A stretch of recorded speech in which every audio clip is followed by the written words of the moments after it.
In the garden, nothing is safe from the Rich Brothers' modern touch. Even the traditional old garden trellis is being revamped. David is overlaying it with a rather unusual material. For the framework for the climbers, we're going to use this rebar, and that's reinforced steel. And you'd usually use it to reinforce concrete, like on the floor or in a wall. But it makes a perfect framework for the climber. More of a modern style of trellis compared to this kind of traditional style you can see here. And this actually has got a short lifespan. It would rot down, whereas this steel, it'll hold a permanent framework for the climber. So that's a real positive. And also, they're about the same price. You'd be looking for about like between 20 and 30 pounds for something like this. But it looks great, and it ties in really nice with that modern theme. And even if you don't like the way it rusts, that climber's going to grow up and cover it anyway. But the boys aren't the only ones with something extra special up their sleeves. Charlie's adding a touch of black magic. So this is the boys' water feature, and it's really tranquil, and they want it, no movement, they just want the reflections. So I'm going to be popping in a dye. It's a black dye, wildlife friendly, and it will suppress the algae from growing, but it will give these beautiful mirror images of the clouds, the sunshine, and if you just look in, you'll just be like mesmerised by the reflections. And what I mustn't do is get it on the paving, because Lee and Andy, Harry and David will be after me. Here we go. Whee! Beautiful. Look at those reflections. Then it's going to case of pop it in the pool of water. Here we go.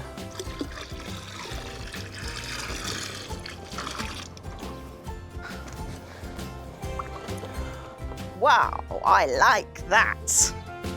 Right. Because John and Jane want to be 24/7 party people, David is installing some easy-to-fit lighting. What we've done is we've picked up this low-voltage LED system, and it's actually plug and play. And what that means is that along the cable, you have these individual plug sockets.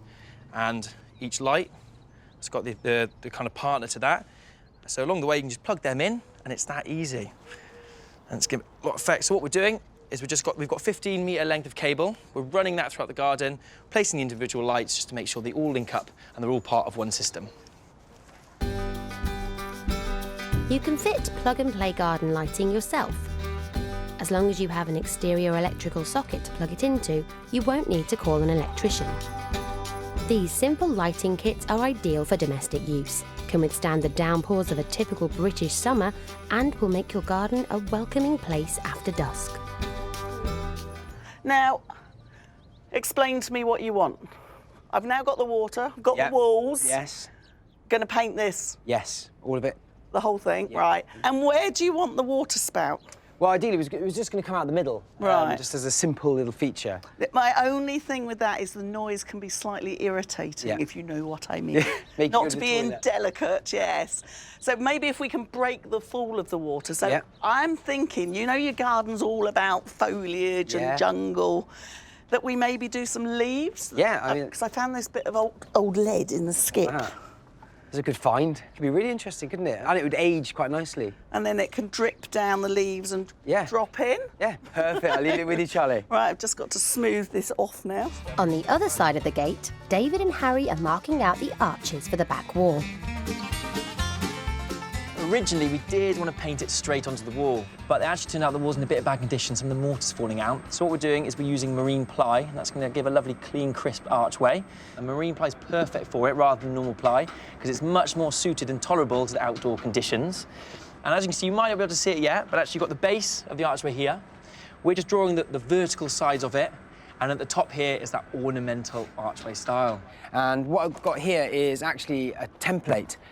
We were firstly inspired by the inside of their house, and they had this beautiful mirror with a beautiful shape. And that's what we want to replicate with the top of the arches. So I've used cardboard, and by folding it in half and drawing out the shape, when you reveal it, it's very symmetrical. And that's going to give all three arches the same identity.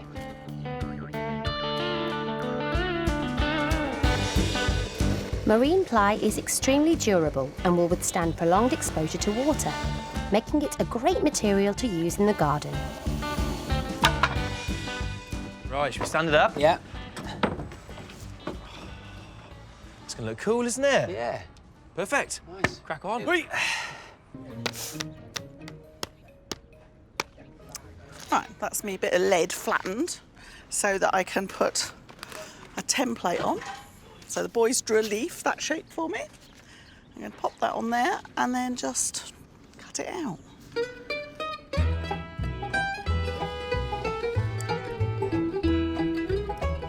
Then it's a case of a bit of detail. So I'm going to take the sharp edges off, a bit of sandpaper. And then I'm going to mark some veins down here.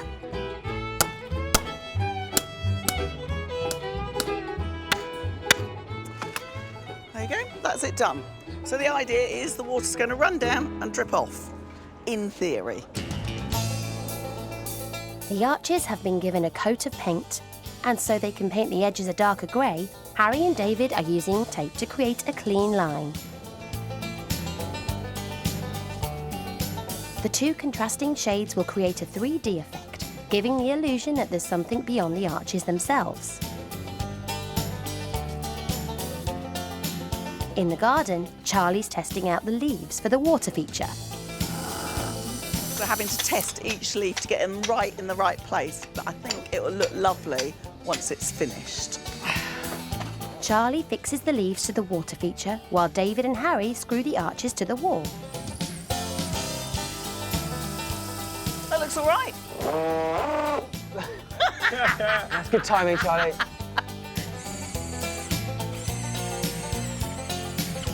This is a really simple structure for climbers. You could grow anything up here. If you're short on space, it's a great way to create a screen. We're going to grow the hops up here because Will's really into his beer making and growing his own hops.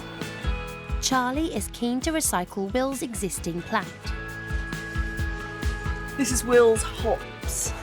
He was growing it in a container, which it'll do okay, but it'll be much happier, much easier to look after in the ground.